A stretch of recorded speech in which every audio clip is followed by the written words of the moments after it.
Hi, this is Phil Haynes. Just want to talk you through the Stanley Adventure Vacuum Food Jar from Leisure Outlet.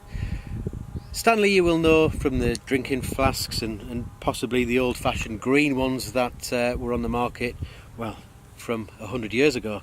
Stanley have used their 105 years of learning to make the best thermal insulated flasks on the market. As well as drinking flasks, there is this, which is a food jar.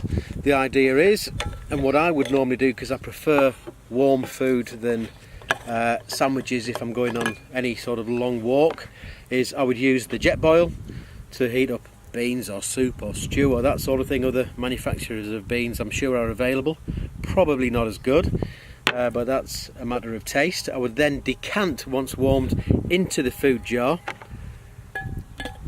put the lid back on again, and the double wall insulation will make sure that that food is kept warm for 15 hours, and then the bowl goes on top and that stores as one neat package.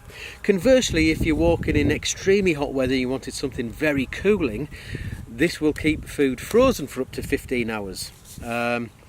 Range of Stanley is available in its entirety, including the Adventure series and also the Masters series, from leisureoutlet.com.